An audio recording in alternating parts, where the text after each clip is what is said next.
Alright, it says we're live, man. Hey, can y'all see us? Let us know what's going on. I'm about to try to pull it up on my phone.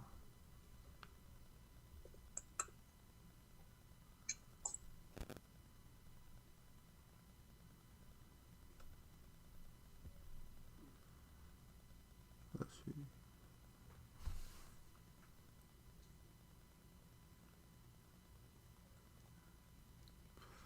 Yo, everybody in the chat, can you see us?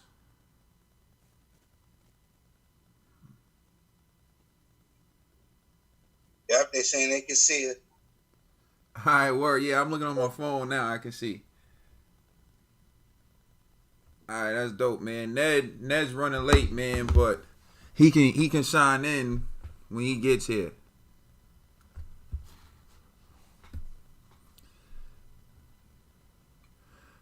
You boys paid your bills. Watch your mouth, man. They already coming with the smoke. Watch your mouth, man. What's up, Spicy Salsa? BOP Boxing, what's up? LK, we see you, brother. Yeah, what's good? Trill's with us. Michael Buffar. I told you Ned the cameraman did it. I wouldn't be surprised if it was his fault. Where's everybody from? We already know we had some people in from the UK, but we like to see where everyone's from. Sound not in sync. Oh, man. What's good? What's good? What's good? I'm here, y'all. I'm trying to work this thing. I hope it ain't my sound that's not in sync. They said, where's Complex? We need a good laugh. Yo, hey, if Complex shows up in the comment section, we'll see if he wants to link up with us. North London in the house. UK. Chris Lynch was good. Sweden in the house. Oh, I see Ireland. Let's get it. Okay. Scotland in the house. Wolverhampton, UK. Manchester in the house. Glasgow, Scotland, UK. Okay. East London. UK definitely in the building. Manchester. Shout out to the UK. Is the sound still not sync, everyone?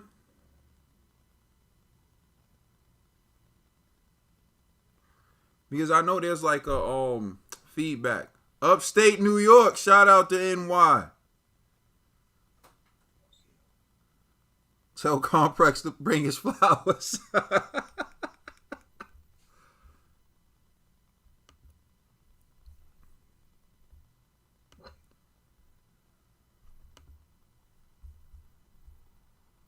See where it's not sync. Yeah, I can see it from mine. I can see. Ugh. I don't know how to change that.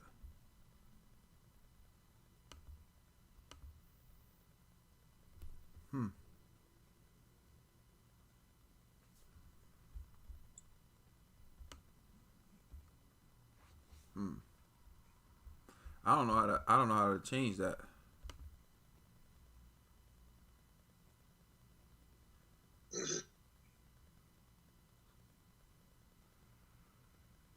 Sounds good. Sound is good. They said it's all good. I'm here saying shit and Ned be behind the camera. Ned ain't going. Oh, Ned's here. Hold on. Ned's here. Ned's coming in right now. Uh-oh. Yo, Ned, we on.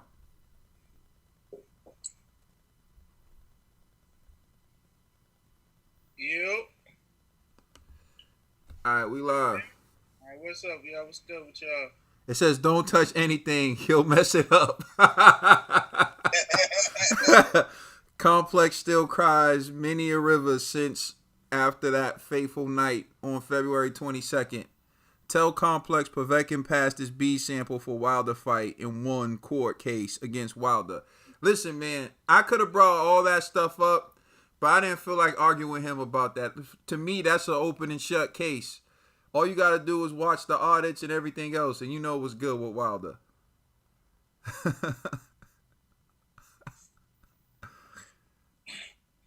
Ringside said it's better than yesterday. That's what we were working on, man.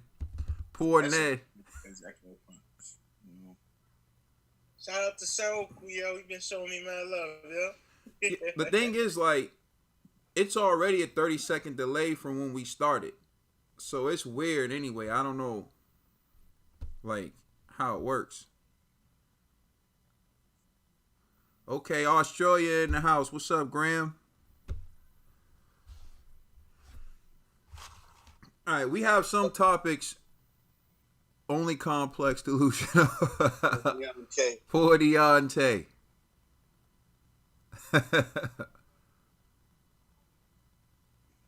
Found a light bulb. Yeah, we found a light bulb. Hey, man. You know. Found a light bulb.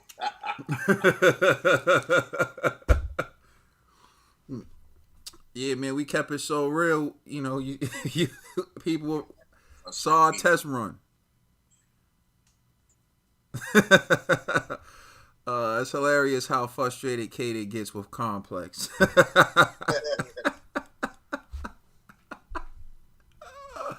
Yo, all right, man, we're going to dive into some topics. If you guys think of anything or if there's anything you want to discuss, just let us know. And we'll add that to the conversation. So, as you know, it's been reported that Dillian Whyte won his case. Now, I haven't seen anything in terms of like Dillian Whyte saying it on social media or an article that flat out said Dillian Whyte won his case. However, Mauricio Sulaiman said in an article with World Boxing News that the WBC will not elevate Fury to franchise champion, and he must face Whyte after his bout with Wilder. So Mauricio Sulaiman is saying the WBC will not elevate Fury to franchise champion, and he must face Whyte after his bout with Deontay Wilder. Although there was a lot of fluff and double talking in that article, the conclusion was Dillian Whyte will get his title shot after the trilogy with Wilder. So, I'll start this one off with G. What are your thoughts on Mauricio Sulaiman's comments? Are you buying it? Are you impressed? How do you feel about it? All right, everybody about to hate me, but I don't believe it. And the reason why is, yeah, for the time being, I agree with Mauricio Sulaiman. Like, hey, there's no contract right now with Fury and AJ. It's just a gentleman's agreement, right? Until things are signed on paper, like it's green light go, he could switch up at any time. Just be like, well, what do you want me to do? It's a unification, you know? So, but if in fact the AJ Fury fight does not happen, man, salute to Dillian, man. This is obviously long overdue. Exactly. Hashtag poor Dillian, you know? So, yeah, man, but I don't know, man. We talking about the We Be Cartel, so I don't know. It could switch up on us real quick. So I hope they're gonna hold it down for Dillian, but I'm being honest with you, I wouldn't hold my breath, man, to see Dillian with a title shot. All right, Trills. $4 bill. That's what I'm gonna say. Cause I gotta sit through another 2 hours of Dillian.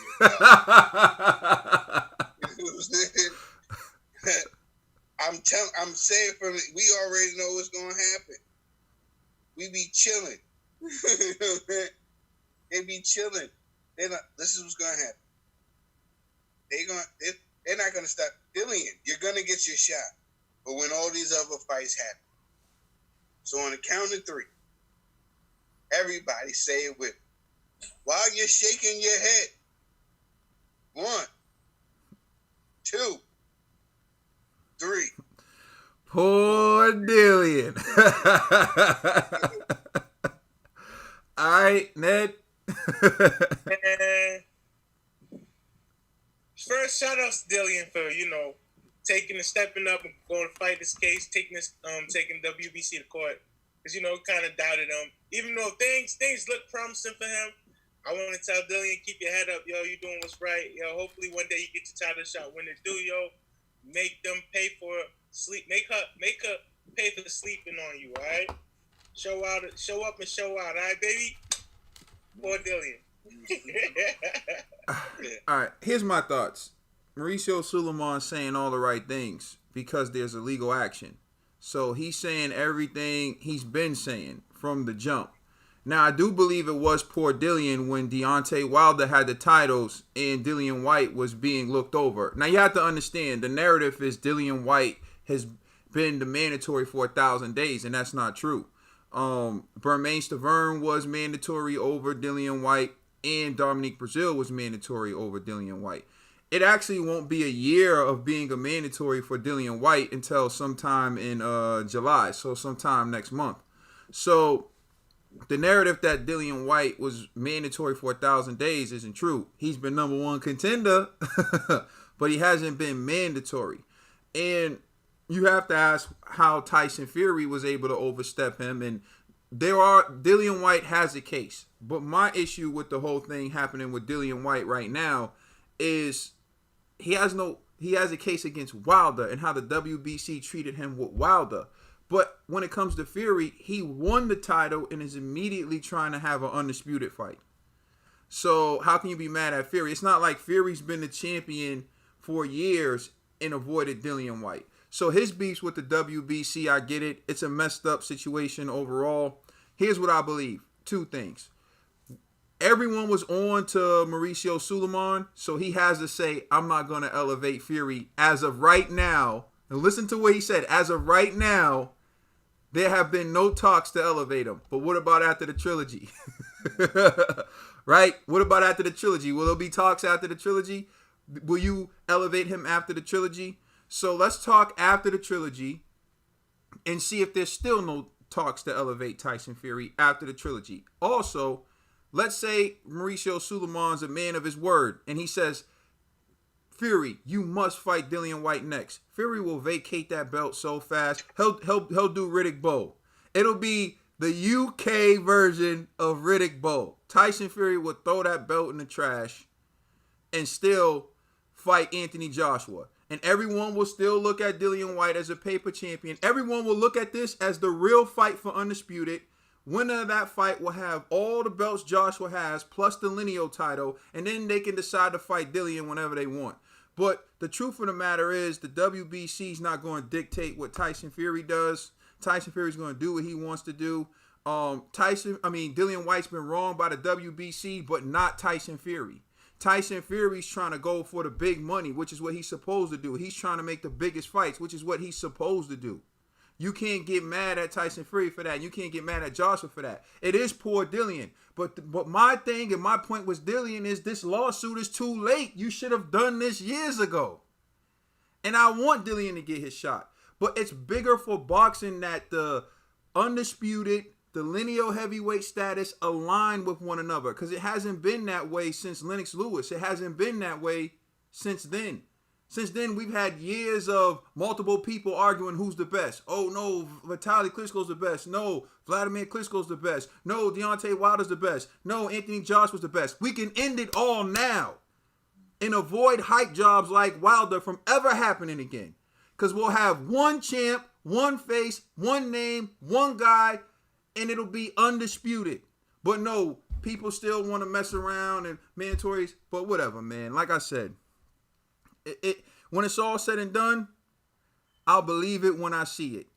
I have a feeling in the future, Trill will be saying, poor Dillian once again. I have a feeling that that's going to happen.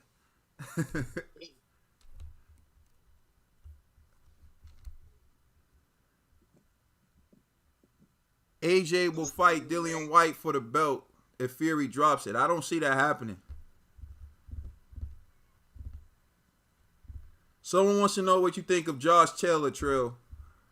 I think he's amazing. I actually like what he did at the World Series, the World Super Series. How we won that tournament, the Muhammad Ali Trophy for 140. I think he was amazing. I actually went against him. I had picked Regis to win, but he impressed me. He has heart. He has grit, determination. He's amazing. He's amazing. I like him a lot. I really do. I want to see him against Jose Ramirez. and the other guys at 140. We got Al Heyman in the chat, everybody. Al Heyman wants to know, why can't my girlfriend twerk like that? I'm assuming Al Heyman's talking about Wilder. Well, seeing as how Wilder does whatever you say, maybe you can get him to give her some lessons. All right.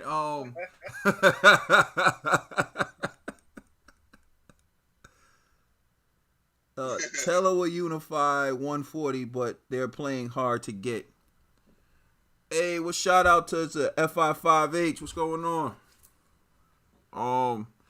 Yeah, man. So we'll move on to the next topic. Like, the thing about lives, you got like so many screens open. All right, I kind of touched upon it already, but I'll ask you guys: if ordered to fight Dillian Whyte and have a mandatory defense, will Tyson Fury actually have the title defense, or will he vacate the belt? G.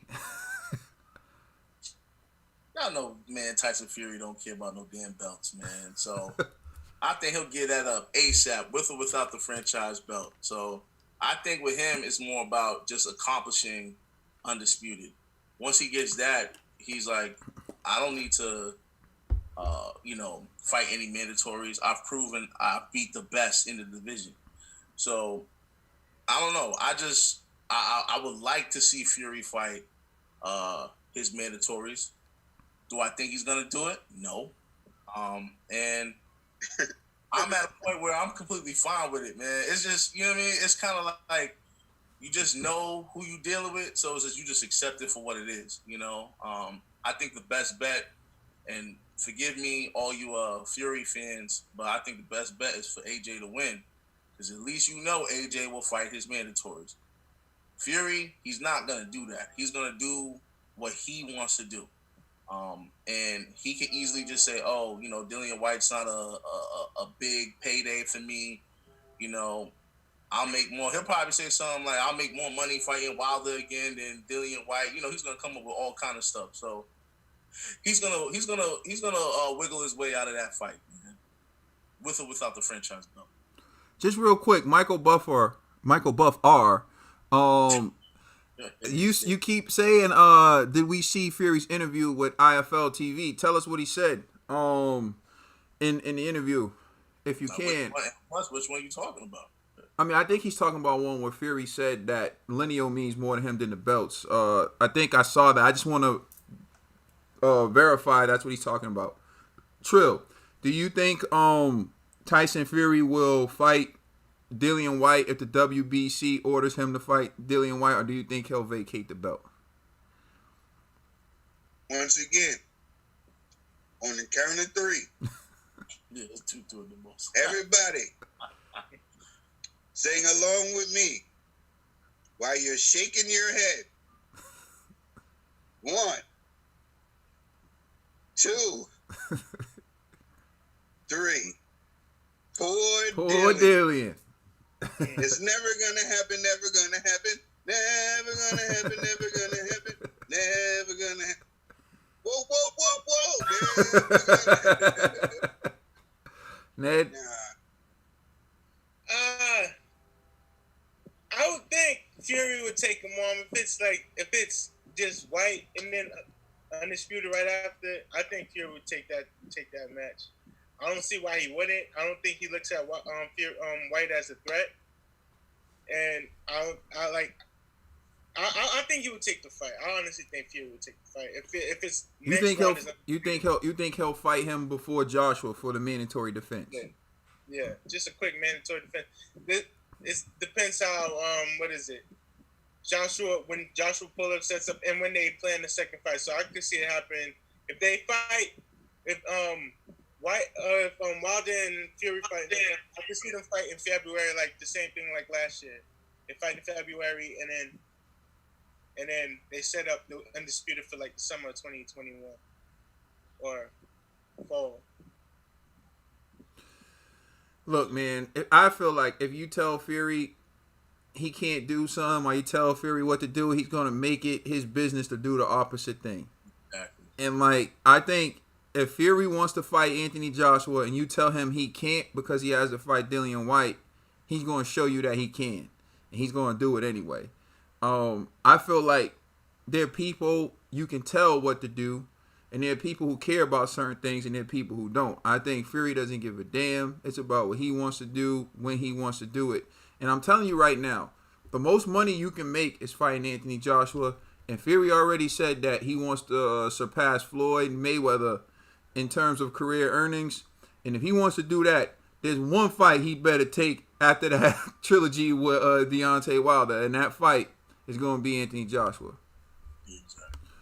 All right, so we're going to move on to the next topic, which is Bob Arum told The Telegraph that they're working with venues in Nevada and in Texas to do Fury vs. Wilder sometime in December, the trilogy. Then an article came out today from World Boxing News stating they're looking at multiple places. Like they're looking at Australia, they're looking at Macau, China. They're saying that Macau, China is the leading place for the fight to take place, only the leading venue for the fight to take place because they can maximize pay-per-view profits in the UK and in America if the fight takes place there. But they're looking at December, and they're still in the process of looking at multiple venues. What's your thoughts on the fight taking place in December? Is that enough time for Wilder? And where do you think the fight should take place? Let's start this one off with Trill. I don't care if the fight happens in my backyard. I could move over some furniture, I don't care where it takes place, as long as it happens. I want to get to undisputed, just like you guys. All right, G? Yo, I could have sworn in a previous episode I said China. And I remember people in the comment section was like, G's crazy. What you talking about? It's not going to happen. Well, I'm just saying, So, yeah, but anyways, it makes sense to me because if I'm a promoter, I'm going for a location that could generate as much money as possible.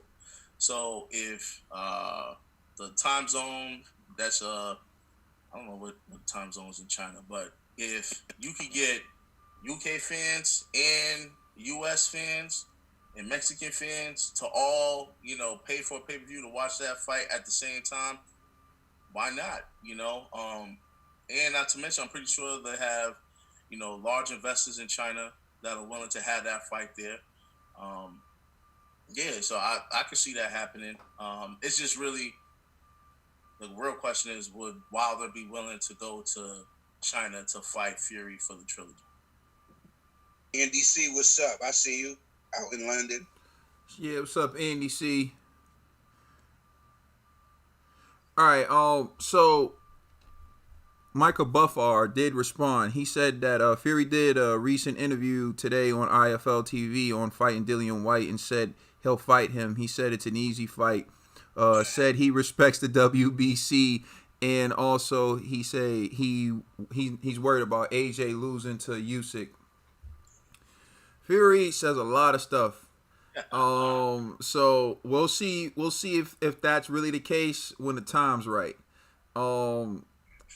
But hey, if Fury fights Dillian, no one deserves it more than Dillian. So my beef isn't with Dillian getting the shot. My point is, I'm not believing it. Like, there's what they're saying and what you believe. I don't believe it. So I won't believe it until the fight is official. And even then, I won't believe it until Fury walks in the ring and the bell sounds. Because remember, Fury was supposed to fight Vladimir Klitschko. And I saw them at a press conference where Fury was acting all crazy and was like, you lost to a fat boy to Vladimir Klitschko. And that fight never took place. So he was supposed to fight Wilder after the first fight. It was supposed to be like an immediate rematch, and he backed out. So yeah. So I'll believe that Fury's gonna fight Dillian Whyte after when I see it. So you can keep buying what Mauricio. First of all, you got Mauricio Suleiman, who, listen, I wouldn't trust a word this guy said. So please, if you believe Mauricio Suleiman, fine. Also, you got Tyson Fury, another guy who's known to just talk out of both sides of his mouth. So hey, listen, I believe that Dillian Whyte's gonna get that title shot with Fury in the ring when I see it. Now he might get the title shot, but will Fury be the guy he's fighting? Is the question. All right. WBC, we be cracking jokes. we be the boxing casino. You know what I mean? Yeah, they just regrouping. But okay, so Ned, what are your thoughts on the Deontay Wilder Tyson Fury trilogy taking place in December? Is that enough time for Wilder? And where should the fight take place? I think that's more than enough time for Wilder. If you got time to twerk, you got time to fight. And also, if you got time to twerk, you got time to work. You know what I'm saying?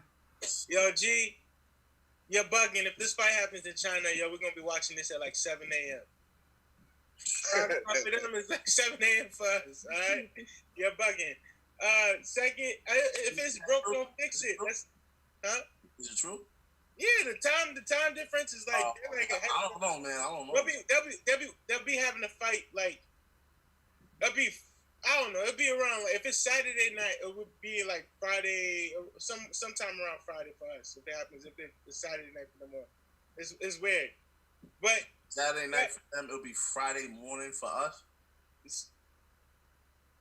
Why are you doing this to Ned? Stop making Ned think too hard. Like, you know what he's trying to say.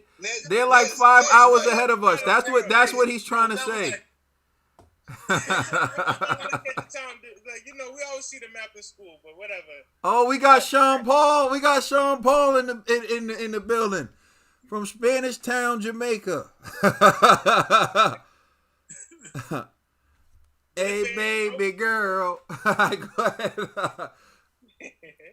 Go ahead, Nick. I'll say this. If you can have, I think that Bob Arum wants to find a location where they can have spectators, which I doubt they can, because you know some areas are opened up and people probably fly to Texas or Nevada to watch the fight. But if it's not broke, have it at the MGM. If it is, go to Dallas, Texas Stadium where the Cowboys play, and boom, have a big fight over there. Yo, but it is broke because of this whole quarantine life. You know what I mean? Yeah, so Cashin saying that in England they have to watch most of the main events at 6 a.m. when they take place in America. Yeah, which is true. It's always like that for them. Yeah. my man Cash said we have to watch most main events at 6 a.m. I'm saying they said China is 10 hours ahead of us. Yeah, you know what, Ned? I apologize, man. You might be right. You know. Hey. Ned. Look at that. I told you, I said Ned's right. He just wasn't articulating it right. That's the problem with Ned. This was that. Yo, you know what happens when Ned has G dead to right, he freezes. I don't know why. Ned be having G, but he freezes. Yeah. He gets too excited. This is my chance. G, I got. He got a fast break on the layup. You know what I'm saying? And he misses the layup.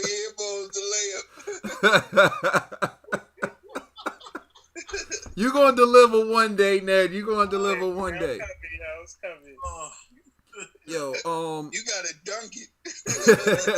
You gotta dunk that. Nah, but honestly, like, I feel like Wilder is lucky that he got more time, because for sure, if the fight took place where the immediate rematch took place, when they contractually agreed for the immediate rematch to take place, he would have got smashed easy. Now that it's gonna happen in December, hopefully he's fully healed.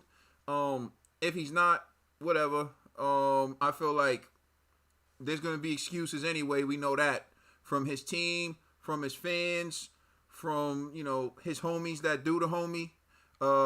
There's gonna be all types of excuses. So who cares? Where the fight should take place? I think wherever the fight can make the most money is where it should take place. But if you're asking me, I say if they can't bring it back to Las Vegas, Nevada. I know they're talking about the new Raiders Stadium. I feel like truthfully, Bob Arum should try to implement what they're talking about AJ and Pulev doing. Having about 1,000 people in a dinner fight where there's like high price tickets. I can imagine a star-studded crowd, although Wilder typically doesn't generate a star-studded crowd. But maybe for this fight, after what happened to him and Tyson Fury gaining star power in America, they could probably pull off a 1,000-seat, well-spaced dinner party with, like Magic Johnson, Jay-Z, Denzel, Mark Wahlberg, all types of people just who got money there watching the fight. Because they like to show their wealth. Exactly. Exactly. You'll see Floyd to be there. Floyd to be there, and it'll be like... Floyd's going to be like, I bought 20 tickets. Exactly. Right? It'll be like a who's who of boxing fans that could afford to go. AB might spend his last to get to the fight just to take a picture and post it on Instagram. Like somebody to get to the fight. But this dude said, Al Heyman said, "Yo, twerking's the new skipping."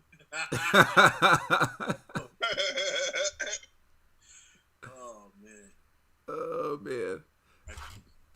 All right, man. We're gonna move on to the next topic.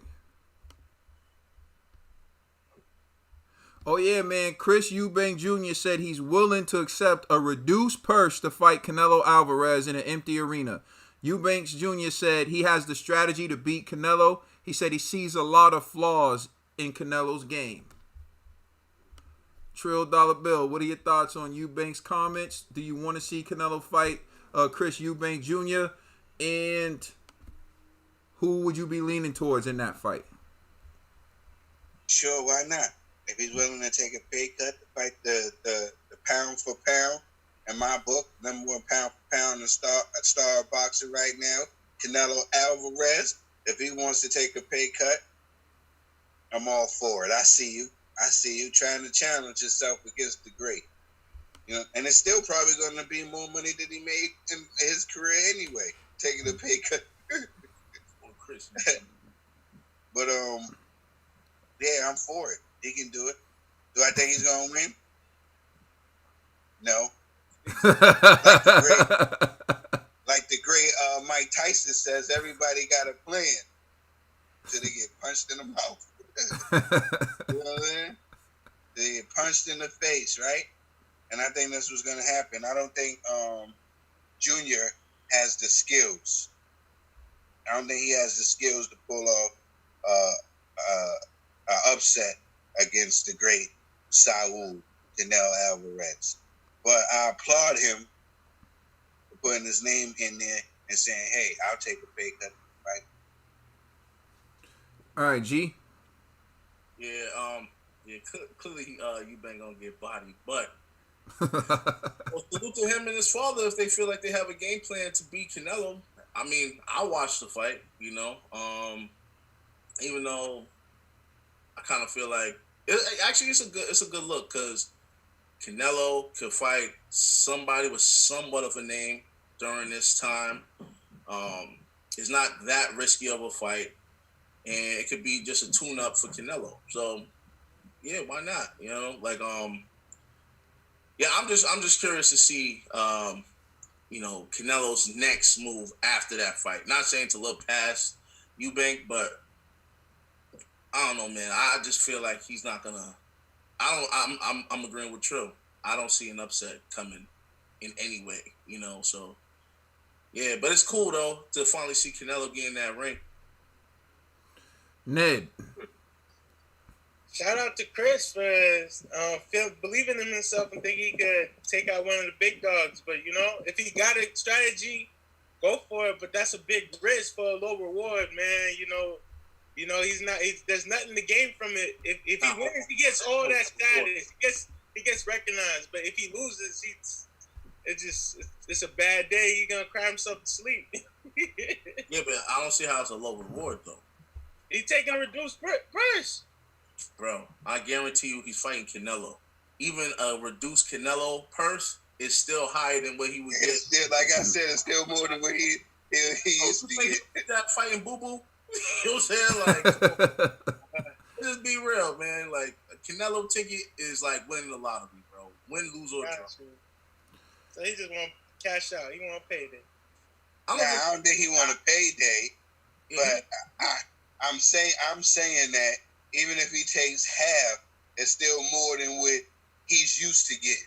You know, like if he's negotiating a fight at Canelo, him getting half will be more than what he's used to getting. But I don't think that he's going in there with the mindset, like I'm cashing out and I'm going to lose. No, he's really determined that he thinks that he can win. You know what I'm saying? I know he's going to try his hardest to win.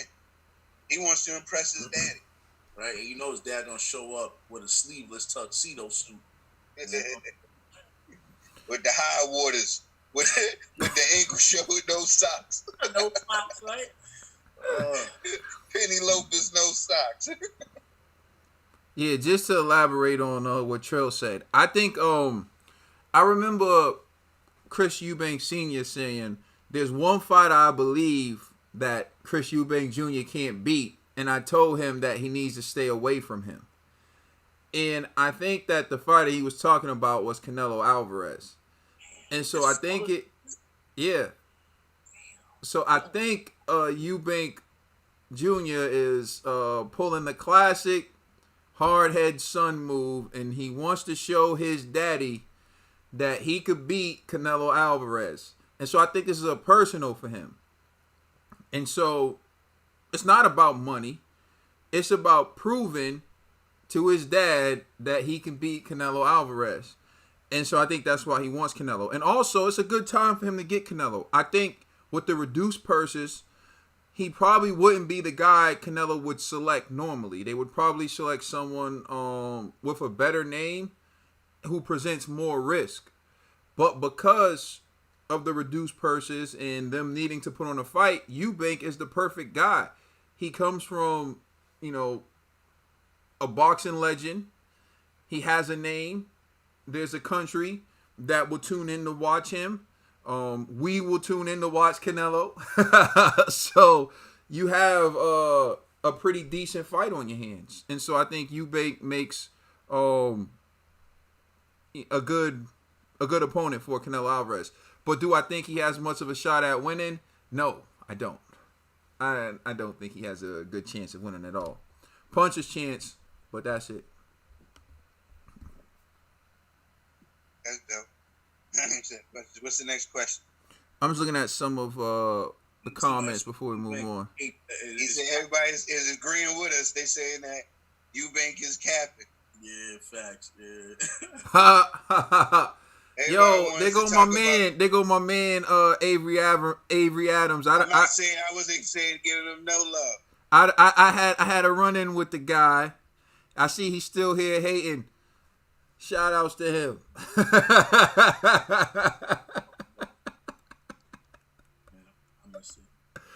Yeah. Anyways. Cash, I see you, Cash.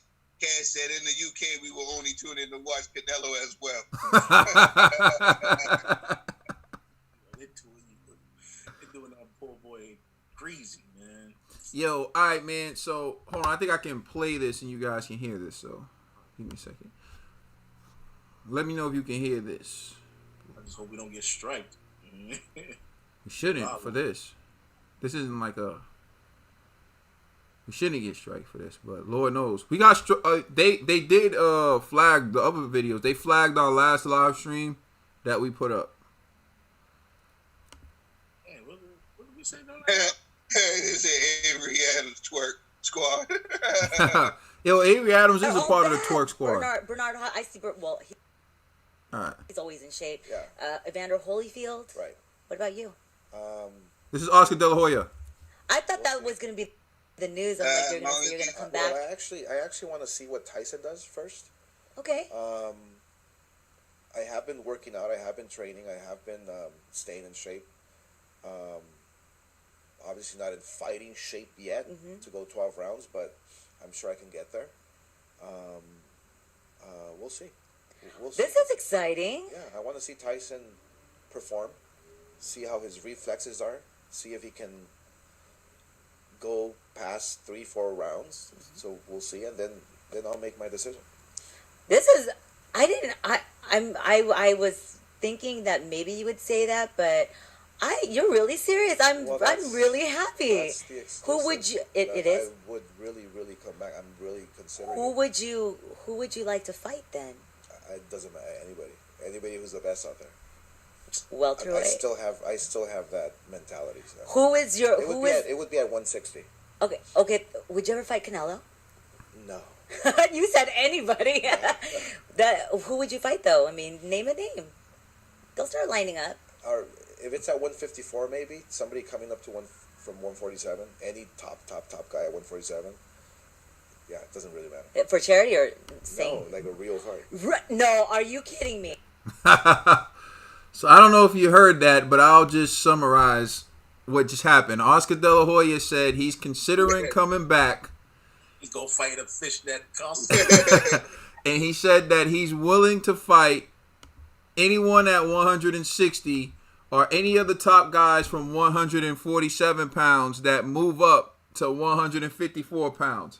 So, Trill Dollar Bill, what's your thoughts on Oscar De La Hoya considering a comeback? Fishnets, in the back, pantyhose. You know, that's my man. Marvin's Day. You know my man, Marvin's Day. Fishnets. That's what Jungle Love, that's the only one I know. Jungle Love. Ooh.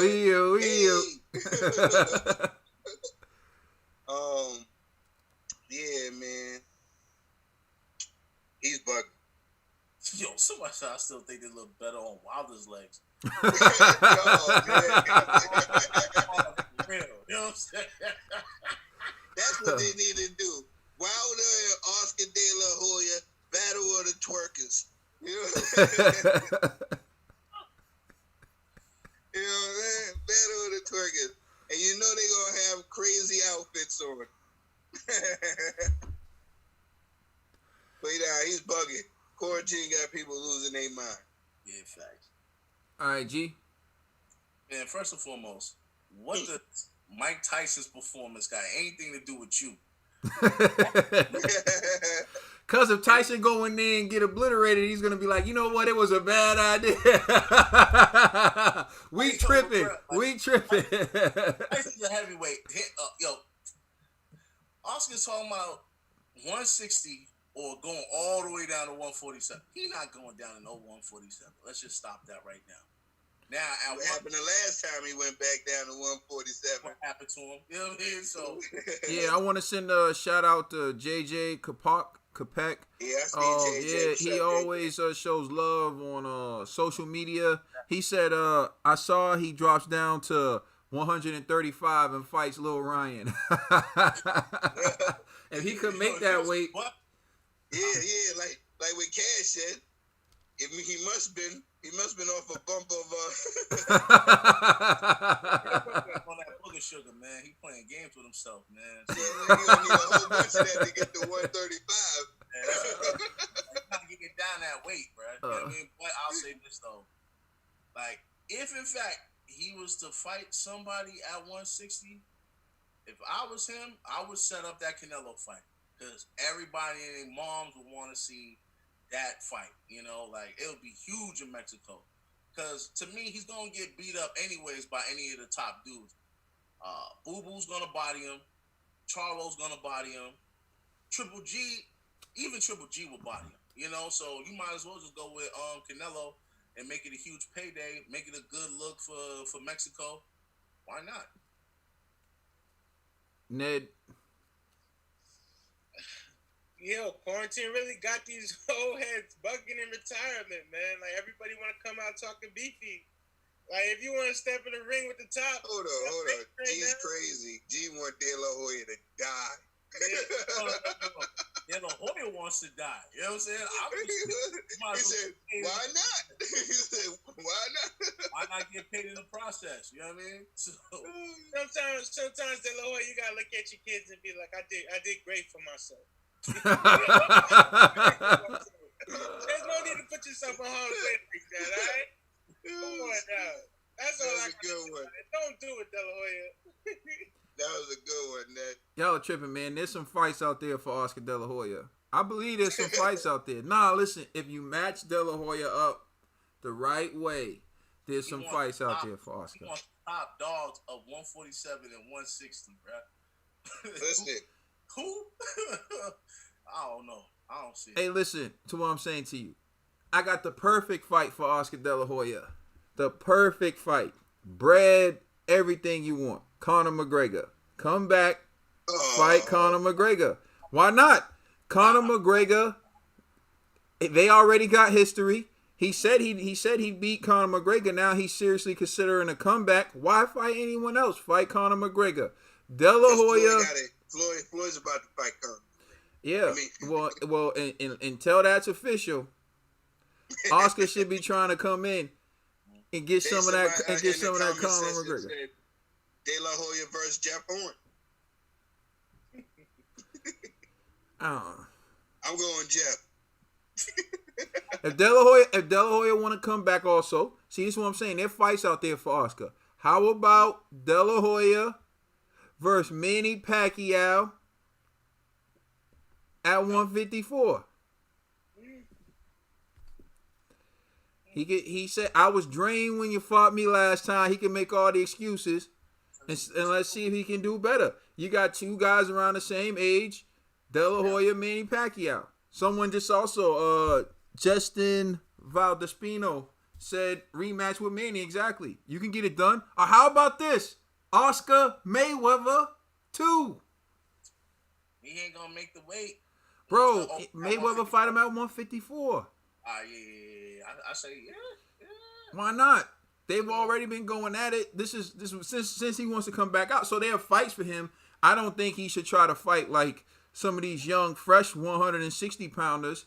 You know, although I'll be honest, depending on how De La Hoya looks, he might be able to take a guy like Swift Jarrett Hurd at 160.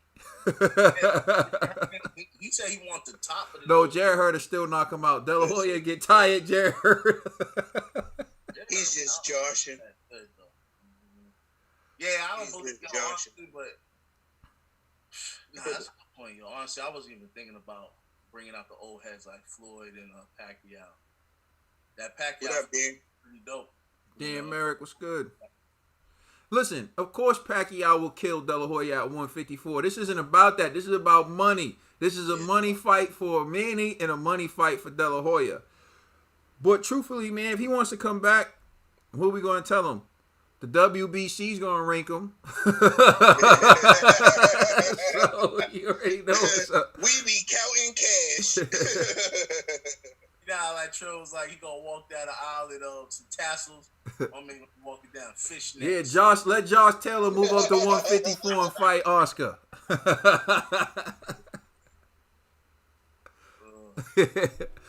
All right, man. We'll move on to the next trade. Leave my man Oscar alone. So, Josh Taylor, we love Josh Taylor. I love Josh Taylor. I like Josh Taylor. I love all the fighters at 140. We're gonna get to that soon. We're gonna get to the fighters at 140 and how we rank them. You know what I'm saying? But Josh Taylor is definitely up there. One day, Josh Taylor got to gain 7 pounds for me. I was thinking I didn't want to disrespect Trill. We'll let Trill come up with the list and then just put it out. I'm gonna tell y'all what I think about the little guys. I can't stand these guys. I can't. I really don't. No, I will say this though. I saw Josh Taylor in Regis Prograis and he looked good. He's definitely one of those guys who I look forward to seeing move up in weight and become one of the premier fighters in 147. I think he has that type of talent. He's still, kind of like a TC. Let's see what he does with the 140-pound division. But he has a great start for sure. 100%. Awesome versus Boo Boo. Yeah, he got a lot of hot. He got a lot of hot. Yeah, I'm like, all right, so. And I wouldn't mind seeing the Regis and Josh Taylor fight again. That fight was so good, I wouldn't mind seeing it again. Mm-hmm, that fight was good. I can't fight. It was all right. No, so it was a good fight. It was a good fight. Cash in Taylor will be number 1 pound for pound. Is that a prediction? You think he's gonna eventually be the top guy pound for pound? Right now, he's not the top guy pound for pound. Who? Pound for pound. Josh Taylor. Nah, Canelo. But I understand how much you like him. I think it might be a nice prediction. personality. I think it might be a prediction. Like one day he'll be the number 1 pound for pound guy. All right, man. So this is where we'll turn it over to the people in the comment section. If there's something you want us to talk about, let us know. Otherwise, we logging out. And I need it. Somebody said, De La Hoya versus Chavez Sr. Really? Chavez Sr. is still in shape. He'll put on a better fight than the son, I'll tell you that much. Didn't that already happen? De La Hoya already beat him. Yeah, he did, but they said do it again for the third time. For the OGs out there. You know what I mean? Do it the third time. He's saying that Josh Taylor will be in 2 or 3 years. That's possible. I mean, he's one of the prospects, but you got a lot of good prospects for 2 or 3 years from now. There's a couple of things that I want to talk about with Josh that he can work on, and I definitely see that he can. Why not? He can. There's just a few things he needs to work on, but he definitely has all the tools, and all he got to do is stay busy. He can definitely be. Usyk versus Chisora, fight of the year, ? That has the potential to be. I say that.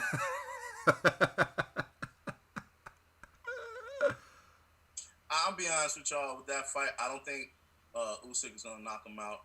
I think if he wins, it's gonna be by decision. You know what I mean? So I don't really see it as gonna be fight of the year, to be honest. You know what? You don't know. You don't know. Stranger things have happened. That is true, but I just don't. Maybe Chisora. He's not known for his stamina.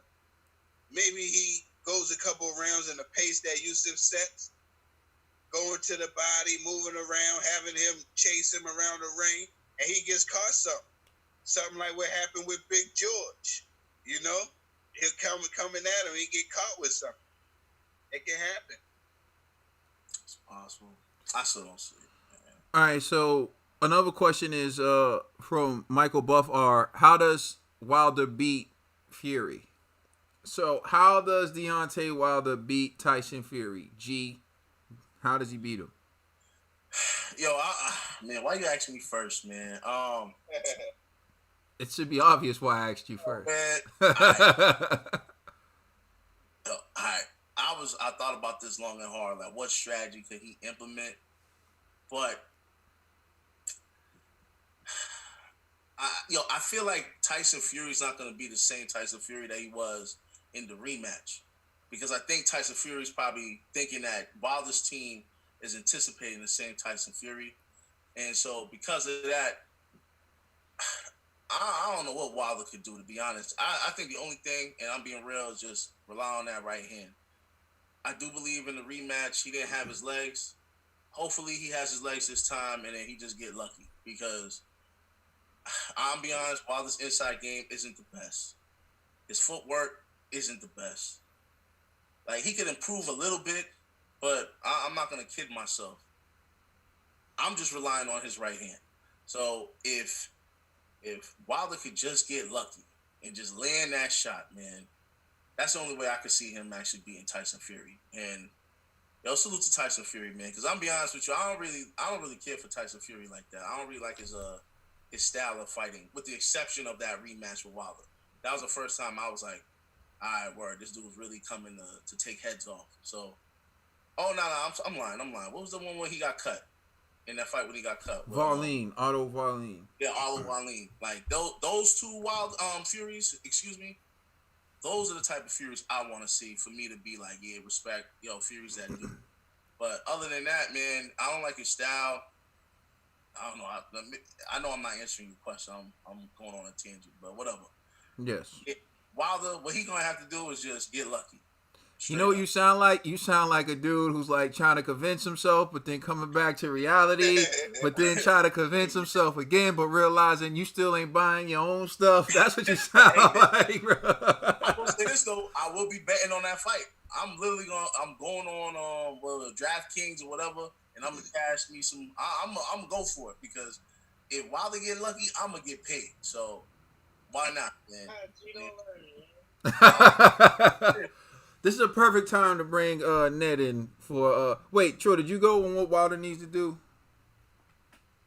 I'm gonna go with one of Wilder's homies, one of his dear friends, JD. I thought you were gonna say Malik. Lay in the right hand. Lay in the right hand. Somebody said G is giving up.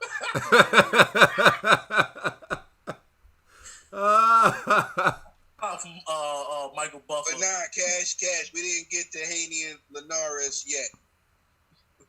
Yeah, so Ned, man, do you have anything to add to how Wilder can beat Tyson Fury? I'm gonna say this: there's no way Wilder can beat Tyson Fury if he comes in trying to land that right hand again. And honestly, it's all up to Wilder right now. If he's really training, if he's really gonna take this third fight serious, or he's just looking for his last payday. That's all I see. I don't see him winning no top oil unless Wilder has some strategy in the bag that we don't know. That's all I can say. That's all I can say. Unless he come out twerking and that throws Fury off his game, then that's it. Yo, what happened? Yo, you shaking your head every time I say Wilder twerking. Yo, when your man had no shame in his game on Juneteenth, man. But man, listen, y'all acting like that was Wilder's first time twerking, so it is what it is. You know what I mean? You see what I mean about doing a homie? You see that? That's what I mean about doing a homie. His Wow. Yo, I didn't know. I ain't never seen him twerk before. You say he does this every time. His argument for that. Can y'all wait? Cause it's a proof. This is what I'm saying. No, hold on, G. You're riding for Wilder after this man was just twerking like that. Now, if we were hold on.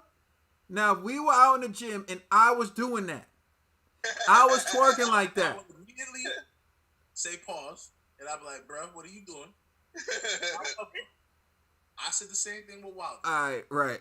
I'm just saying, Wilder done did something like this before.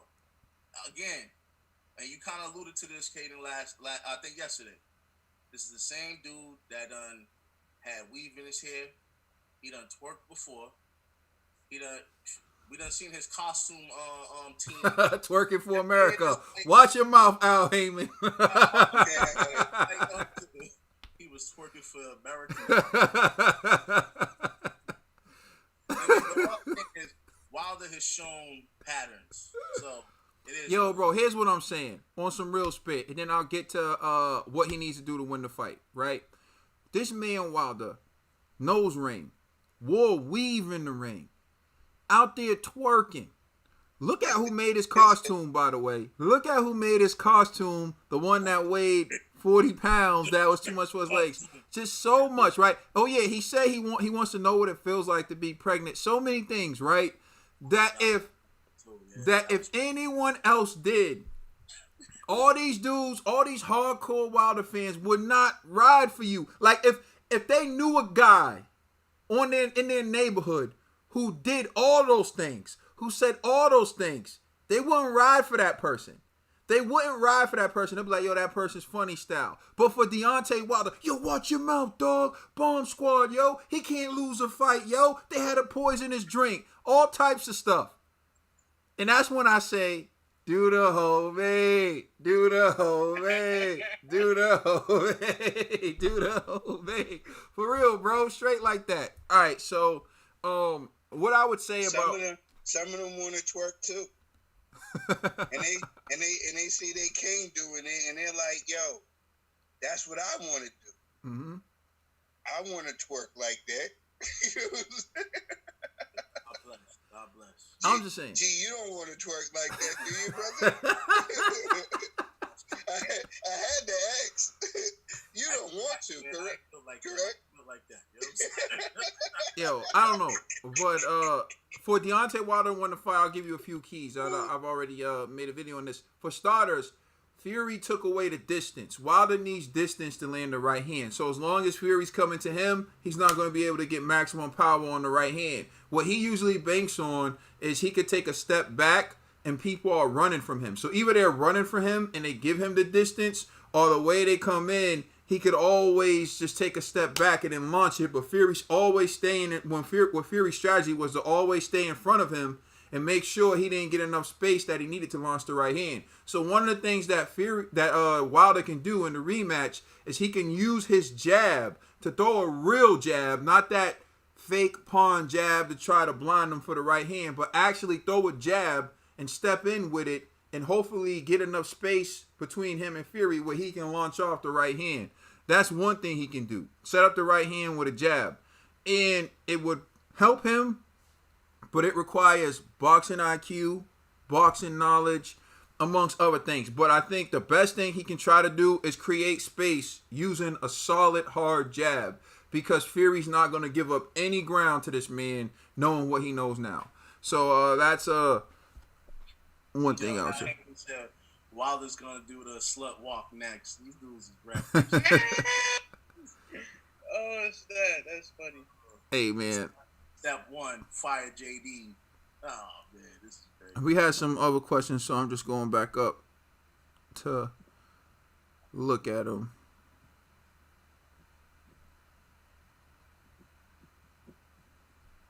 Parker versus Hunter. I got the homie Parker. Oh, yeah.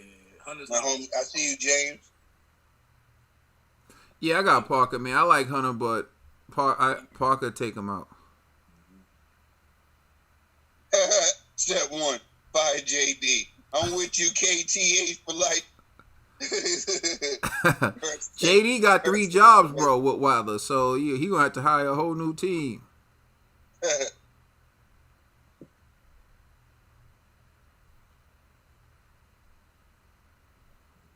Can Devin Haney become a pay-per-view star? That's from Al Heyman. True. Can Devin Haney become a pay-per-view star?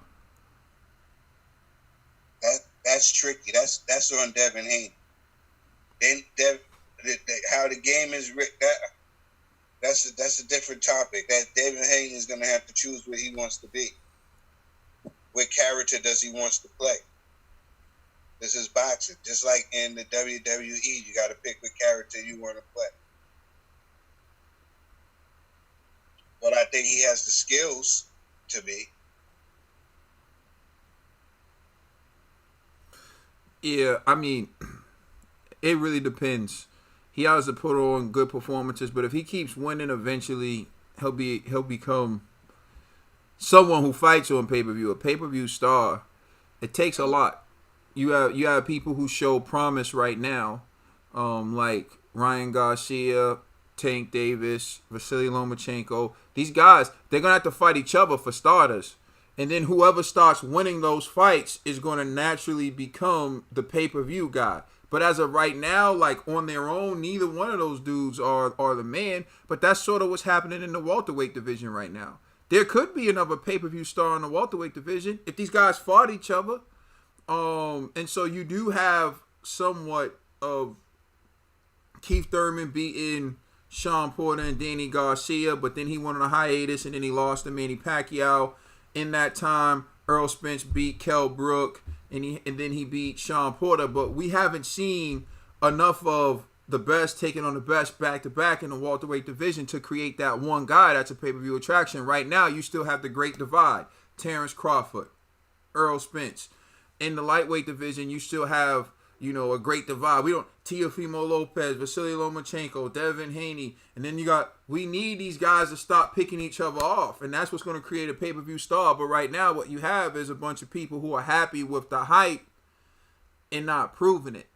And that's why, for me, in the heavyweight division, getting the undisputed champion is very important, because we'll finally have that one guy who will generate and who will be the target, and then we'll know and there won't be any hype. So these guys can all become pay-per-view stars, but one, they have to start fighting each other and winning. Manny Pacquiao. Shout out to Jonas. This is what I honestly think. Whoever is the first person to beat Lomachenko will be the pay-per-view star of the lightweight division. You know, like, shout out to Jonas. I see you. Much love and respect. oh yeah, we appreciate that, man. Good luck. Luke Campbell versus Haney. Campbell versus Haney. That'll be a good stuff. Tough fight. Tough fight. He needs Tough that fight. type of fight though. Tough fight. That's what he Good would need fight. to be a pay-per-view star. I say he should go for it. You know, like he's not Pay-per-view fighter and pay-per-view star to me is two different things. No, what I'm saying is he's gonna need names on his resume. Mm-hmm. Build up. Yeah, he just gotta keep winning. You gotta keep winning, but he also names. Like he can't fight no names when there's. He has to make himself seen. He has to make himself seen. He has to take a risk. He just has to. There's more things that he has to do. Mm-hmm. Your personality has to show. You have to have a certain type of personality. Yeah, I actually agree with Michael Buffer. I honestly, I don't think the Spence Bud fight is going to generate more than Wilder versus Fury. I just don't believe. I don't think it will, but what it will do is it will put someone in line to generate more money. So here's the problem. Wilder versus Fury didn't just generate money. Remember, they had their first fight and the world really didn't care about it. It wasn't until Fury actually showed he could compete against Wilder and got up from the deck like The Undertaker, where everyone was like, oh, we must see the rematch. And then in the rematch, Fury and Wilder still didn't do what they were projected to do. The fight still didn't break even. But what you have now is a trilogy, and it wouldn't surprise me if they put set the price right and stop charging people $75. But if they charge about $50 or less, that fight will sell more and maybe break $1 million. So one, you have to understand, pay-per-view is kind of dead. No, it's not kind of dead. It is dead. It's like trying to sell people CDs.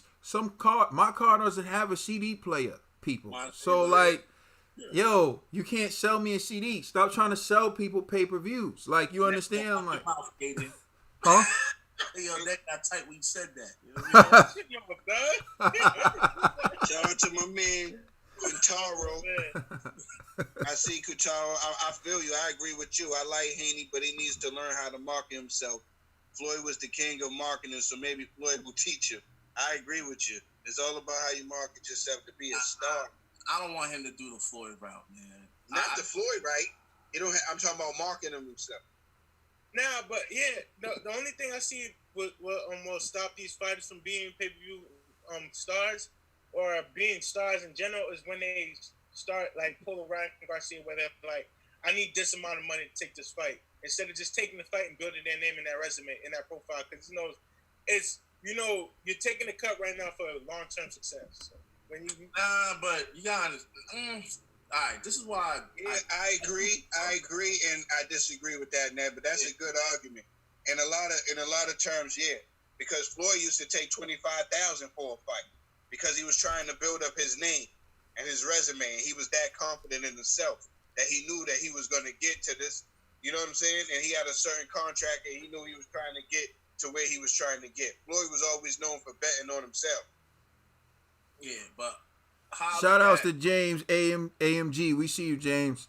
All right. Any more questions, man? Any more questions, people? Yeah, they asked if do we think that Al Heyman asked if we think that Gervonta Davis was punch drunk.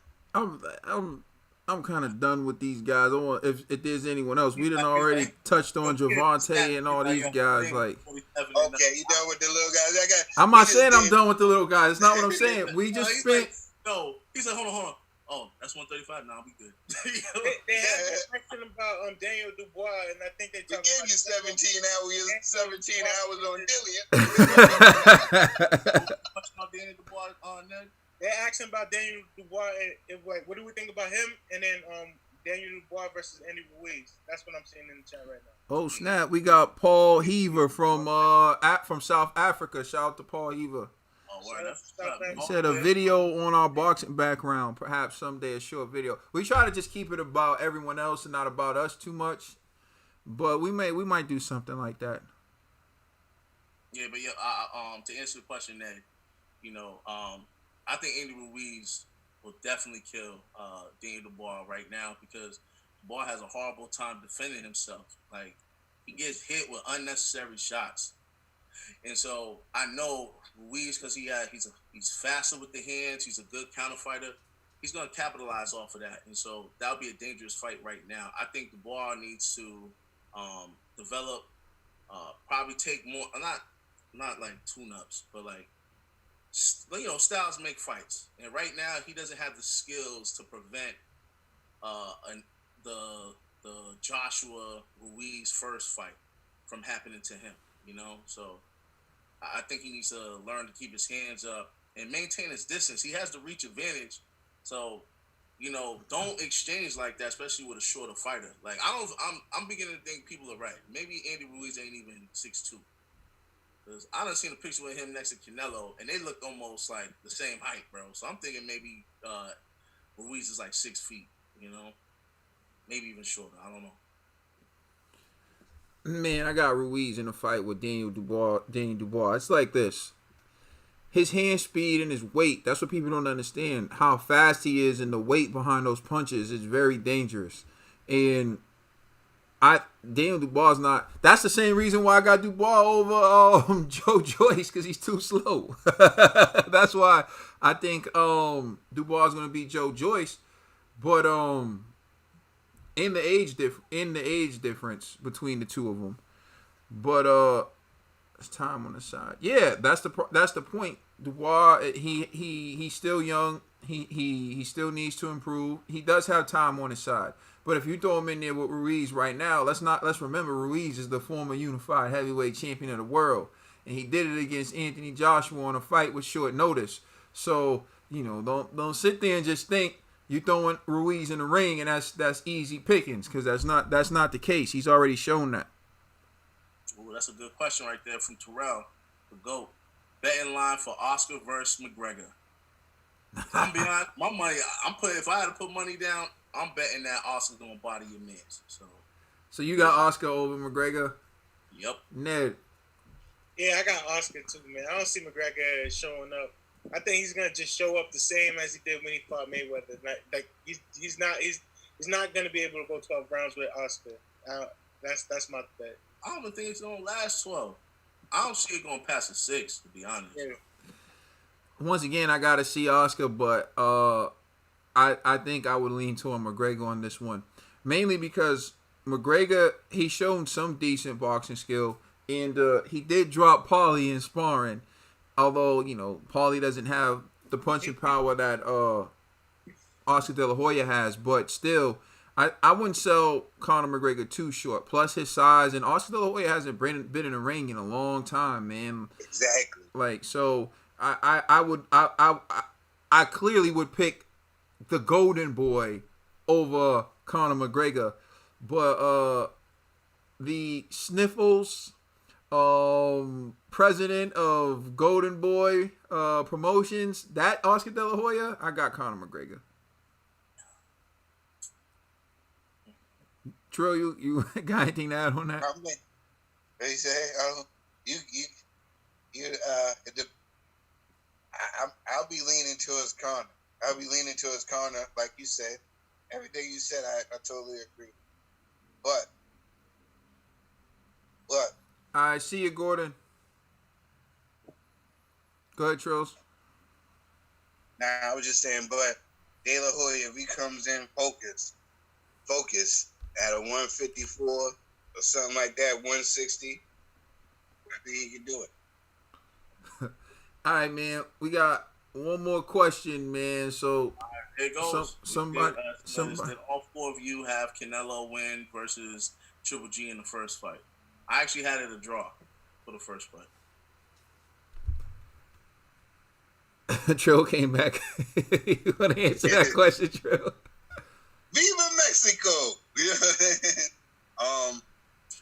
had Canelo winning. Hold on. I had Canelo winning by I think 2 rounds. I had Canelo winning. I think Canelo outboxed him. I think he outboxed him. I think Triple G just did what Triple G does in every fight. And I think the classic boxer, the person that's boxing, wins all the time. Ned, did you even Yeah, I watch saw the fight. the first fight? As a casual, when I first saw the decision, I actually thought Triple G got robbed. But after watching, I saw I saw when I watched the replay and reviewed the fight, I actually thought the fight was a draw. So. Yeah, I agree with you, Al Heyman. That's how I had it. First fight was a draw. Second fight, Canelo won. It was a close fight, but I had it for Canelo. But it's one of those fights where if you had a draw, I could see that. If you had it for Triple G, I could see that. But the second fight, I thought Canelo clearly won the fight. Clearly won the second. So there are two solid questions I figure we can answer, and then we'll be done. Oh, yo, fair to see Canelo light heavy against Usyk. Yeah, No. Small. You know what I mean? All right. So one Michael Buffer asked, who will be the last man standing when they fight? Haney, Tank, Ryan, or Lopez? Vasily Lomachenko's not in there, but I'll just throw him in there. Out of all those guys, who you think will be the last man standing? Haney, Tank, Ryan, Lomachenko, or Teofimo Lopez? It's tough because it depends on when those fights happen. So Exactly. it depends on when those fights happen. Like if they were all going to happen within 1 year, I'd probably pick Vasily Lomachenko to win all those fights. But if they happen like 2 or 3 years from now, then I think Devin will be able to get him. I think Teofimo Lopez will be able to get him. Teofimo Lopez might be able to get him now, depending. I would favor Vasily, but Teofimo still. Is it who's gonna have the longer career? I don't know. Is that what the question was? He said, "Who will be the last man standing out of all that?" That's what he said. Who will be the last man standing? Depending on who's winning fights, exactly everything that you said. Yeah, and plus I gotta see how Loma ages. Some fighters age well, some fighters don't. It's about the amount of punishment he's gonna take in his fight with Teofimo. I'm going with Haney, and the reason why I'm going with Haney is because if he's working with Floyd's gonna make sure he does the right fights to have longevity in his career. Teofimo, he looked like he's about that action now. I don't know how long that's gonna last. Ryan, it's possible, but I don't know, man. Brian keeps burning his bridges. I don't know. And Lomachenko, he what age is he right now? Like 30? 32. Yeah. Yeah, so he's I'm not and saying 32 in that division is old. It's old. Like in the heavyweight division, you're just hitting your prime, but 32 in that division is old. Old. That's how I don't see Loma being around in like the next 5 years. So my money is Haney's gonna be the last man standing, you know. But let's just be real. Haney, Ryan, and Lopez, and is Tank in this? Oh, yeah, Tank. He got Tank in there. Maybe Tank could stay in that division. Everyone else is gonna move up. I don't think they're physical. Oh, I thought you mean Tank was gonna be the last man standing. No. I'm saying in that division, like Haney's too big, Ryan's too big, and Teofimo's too big to stay in that division for the entire career. They're all gonna move up. Tank's probably the only one I could see staying in that division with Lomachenko. Those are the only two. Ned, you got an answer to this that's going to be helpful to the discussion? Yeah, I agree with G. Right now, I say Loma be small. 5 years from now, I see Haney being the last man standing out of everybody in that named in that group. Because Loma has the skills right now, but as time goes on, 5 years down the road, 3-4 years down the road, Haney has the potential to develop has the most potential out of all these fighters with the best skill set. So I see him being the last man standing in the long run. But right now, I go Loma. Yeah. So for me, Haney, because of his age and his skill set at his age, has the most potential. But here's the key things. Lomachenko, for example, I believe is the best at the moment, but he's 32 years old, so he's a lot older than the younger guys. When you talk about Ryan Garcia, Tank, and Teofimo Lopez. Now, it's about how much punishment he can take and how long he can stay at the elite level. As Bernard Hopkins has shown, you can still lose some miles per hour off the fastball, but as long as you still have the sharp IQ and you know about placement and everything, you can still beat the elites. So it's about how Vasily Lomachenko ages and how he can use his boxing IQ with the skills as they decrease. for Devin Haney, questions need to be answered. When someone lands a good one, how does he take it? For example, what does he do when he's challenged and pushed to the limit? Does he fold or does he rise to the occasion? When he gets clipped like Shane Mosley did to Floyd, does he fight like Floyd did, or does he go down and does he fold? There's still questions to be answered. But if he rises to the occasion, Devin Haney's going to be a big time problem. Tank Davis, I don't think he's for real. I don't think he takes boxing serious. I think one of these days we're going to see Tank looking like a Del Boy, looking like Derek Chisora on the floor when he fights a real fighter. Ryan Garcia, fast hands. I think he's the type of fighter you got to match carefully until he peaks, until he's ready to fight the best. Sort of like a Lennox Lewis. If you look at Mike Tyson peaked early. Mike Tyson peaked young. Mike Tyson was champion at the age of 20. When Mike Tyson was champion, when Mike Tyson was undisputed champion, Lennox Lewis was in the Olympics fighting Riddick Bowe, right? So you have to understand people age differently. People reach their prime or reach their peak differently. I think Ryan Garcia is a guy you're probably going to have to move more slowly than you'll move Haney, Teofimo Lopez, and those things. And lastly, for Teofimo Lopez, he reminds me of, say, like so far it hasn't happened, but I see him as more like one of those guys who may take so much punishment that his time will be up before the other guys that are more slick boxers than him. So it depends on how many wars he's in. That's my breakdown of that division.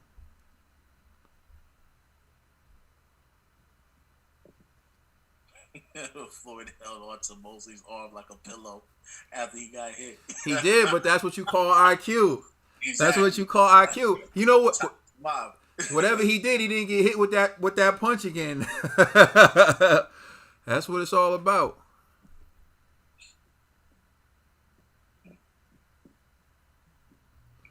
I don't see any more questions. Yeah, we about to take off, but that's mad love that y'all want us to set up a super chat and y'all want to donate. We appreciate it, man. We appreciate the love, man. For real. We just appreciate the love, the likes.